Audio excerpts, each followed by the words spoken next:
जय श्री कृष्णा। राधे राधे भक्तजनों। आगे हम सभी को गणेश भगवान की पूजा विधि हाथ जोड़कर सुनना चाहिए।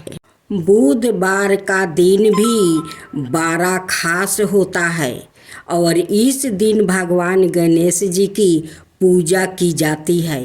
गणेश जी में आस्था रखने वाले लोग इस दिन बड़ी ही श्रद्धा के साथ उनकी पूजा अर्चना और व्रत भी करते हैं।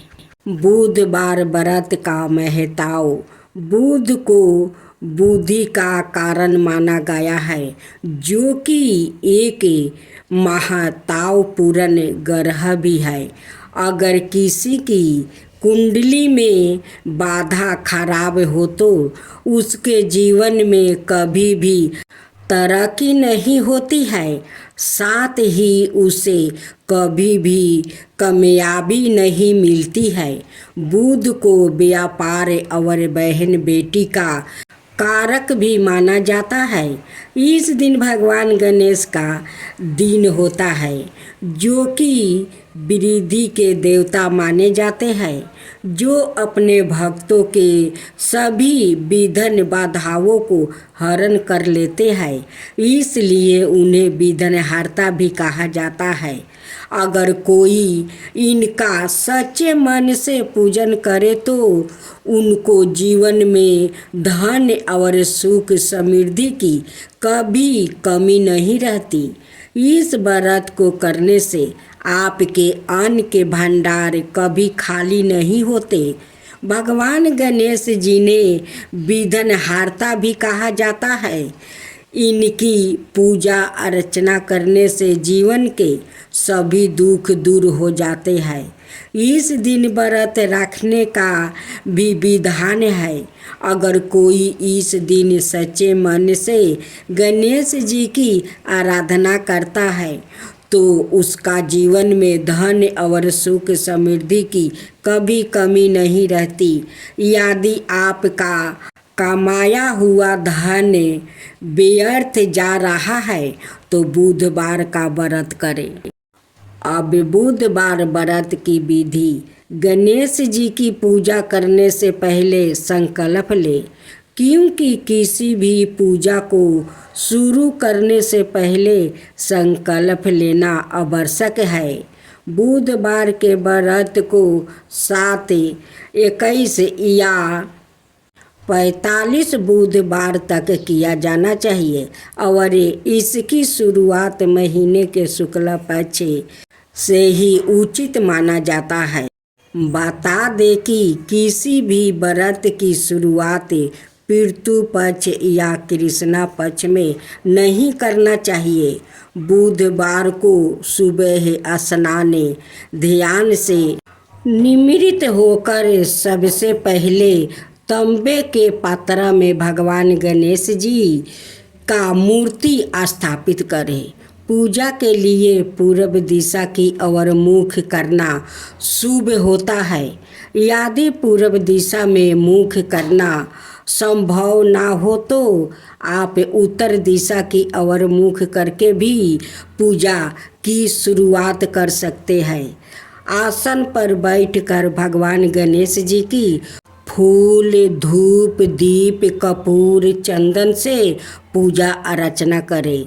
मानता है कि पूजा में दूब यानी दूब अर्पित करना शुभ होता है। इसके बाद गणेश जी को मोदक अर्पित करें और इसके बाद ओम गंग गणपतये नमः मंत्र का 108 बार जप करें। बुधवार का व्रत के नियम। बुधवार के व्रत में नमक खाने से परहेज करना चाहिए। साथ ही बुधवार के दिन गणेश जी को घी और गुड़ का भोग लगाए और इस भोग को गाय को खिलाए। मानता है कि बुधवार के व्रत में हरे रंग के वस्तु पहनना शुभ होता है। गणेश जी को हरा रंग अति प्रिय है, इसलिए बुधवार के दिन हरे रंग के कपड़े पहनना उचित रहता है। भक्तजनों, अब श्रवण करेंगे बुधवार की व्रत कथा।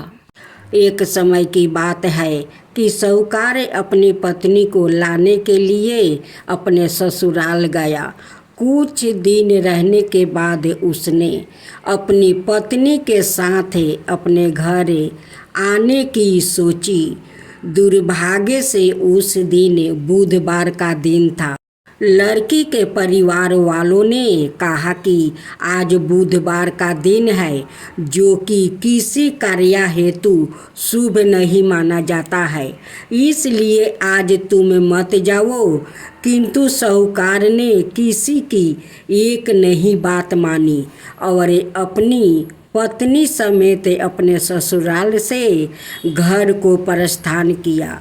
रास्ते में साहूकार की पत्नी को प्यास लगी। उसने साहूकार से कहा। साहूकार ने कहा, तुम बैलगाड़ी में ही बैठो, मैं पानी लेकर आता हूँ। जब वो पानी लेकर आया तो उसने देखा कि उसकी शक्ल का एक आदमी उसकी पत्नी के साथ बैठा है। तब उसने जाकर उस पुरुष से पूछा, तुम कौन हो? तब उसने कहा, मैं साहूकार हूँ। और फिर दोनों के बीच में झगड़ा शुरू हो गया। झगड़ा देखकर उस गांव के लोग इकट्ठा हुआ और वहाँ लोग और कुछ सिपाहियों आ गया, जिन्होंने उस स्त्री से पूछा, तुम्हारा पति कौन है?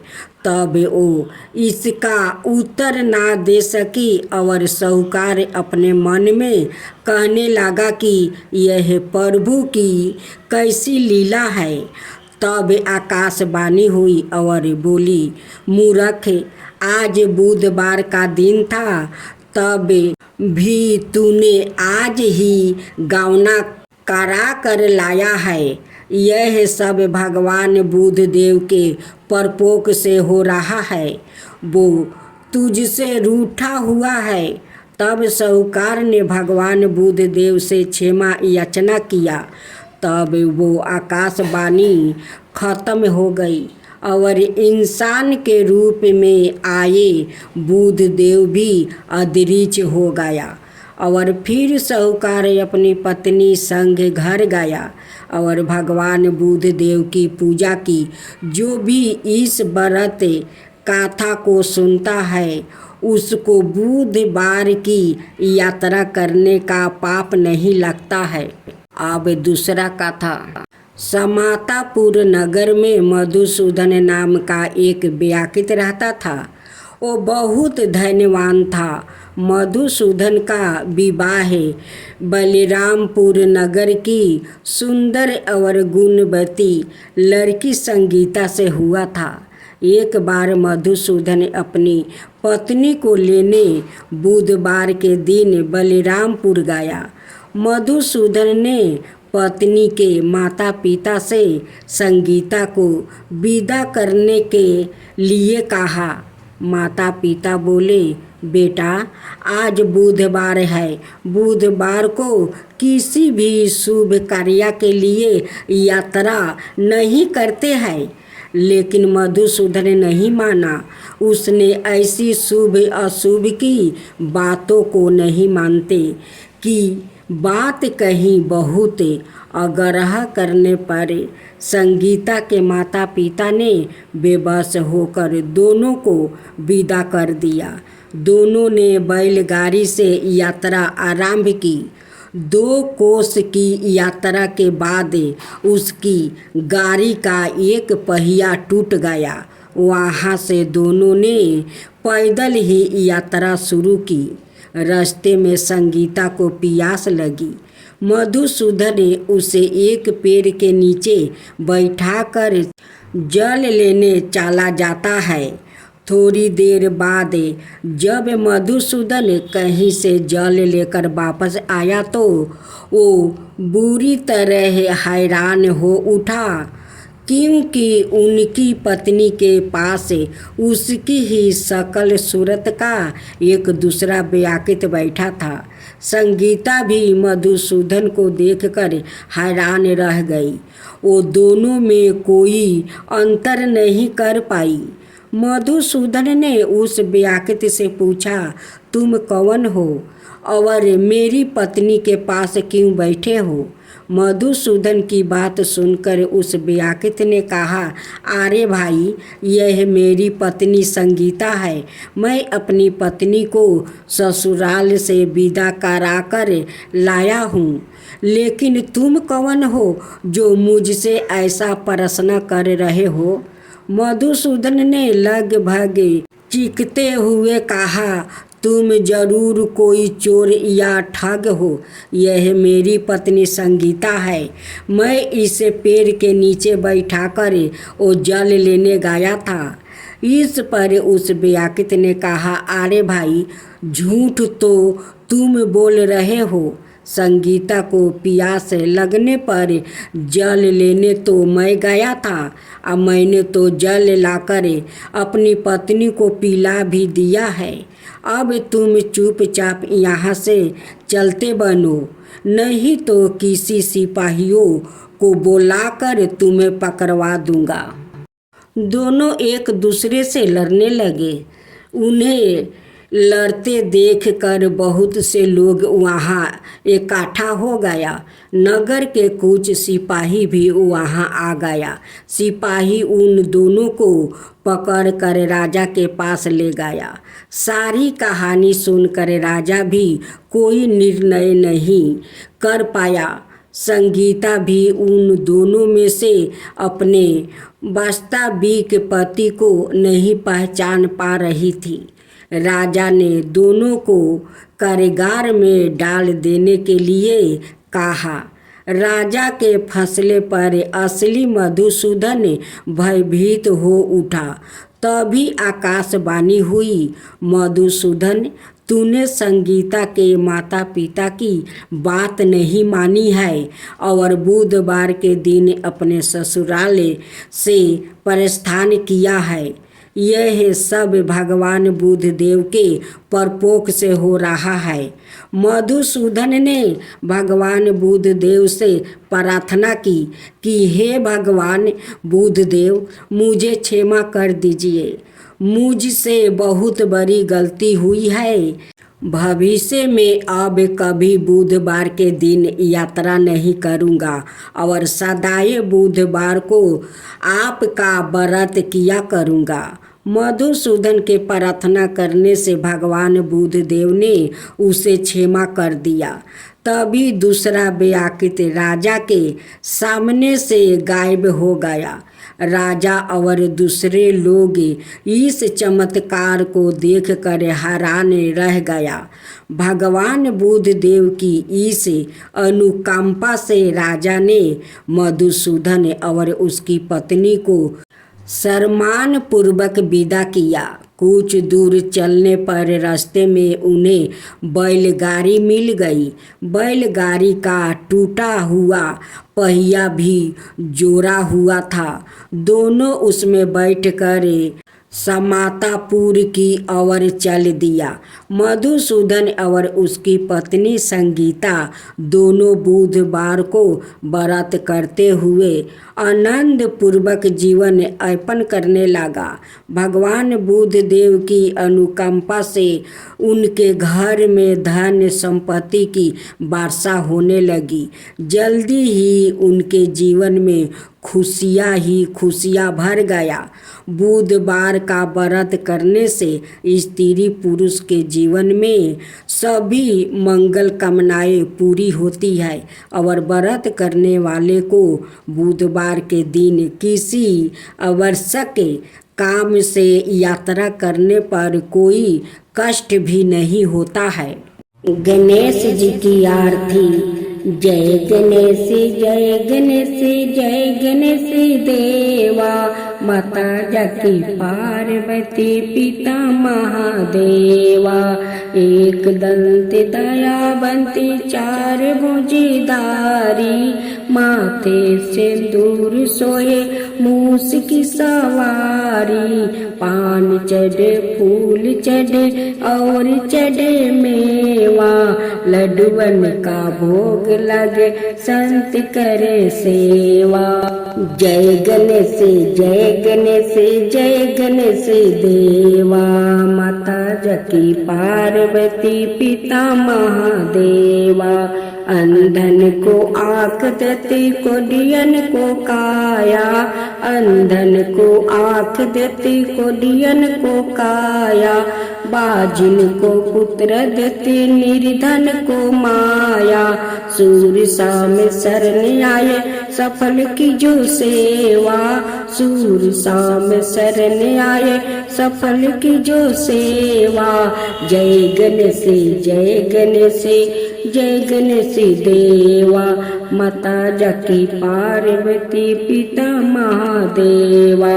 दीनन की लाज रखो शुभ सुतिकारी, दीनन की लाज रखो शुभ सुतिकारी। कामना को पूरा करो जय बलिहारी, कामना को पूरा करो जय बलिहारी। जय गणेश जय गणेश जय गणेश देवा। माता जाकी पार्वती पिता महादेवा। अब बुधवार चालीसा। जय गणपति सर्वगुण साधन कवि बर बदन कृपाल, विधन हरण मंगल कारण जय जय गिरजा लाले। जय जय जय गणपति राजू मंगल भरण कारण शुभ काजू।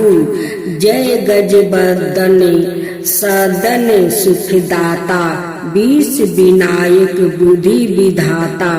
बरक सुंढे सूची सुंढे सुवन तिलक तिरिपुंड भाल मन भावन। राजित मानी मुक्तन उर्माला, सौरन मटुक सिरी नयन विशाला। मस्तक पानी कुठार त्रिशूल, मोदक भोग सुगंधित फल।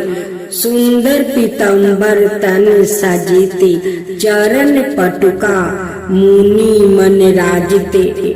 धानी शिव सुवन संडन भारता, गौरी लालन विश्व विधाता।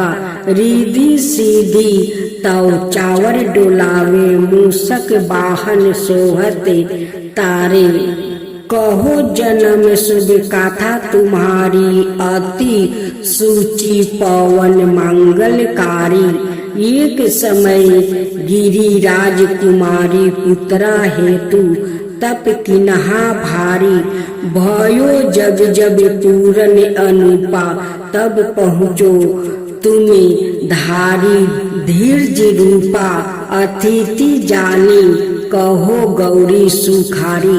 बहु विधि सेवा करी तुम्हारी, अति प्रसन्न है तुम बर दिनहा। मातु पुत्रा हित जो तप किन्हा, मिलही पुत्रा तुम्ही बुद्धि विशाला। बिना गर्भ धारण किए काला, गण नायक गुण ज्ञान निर्धाना।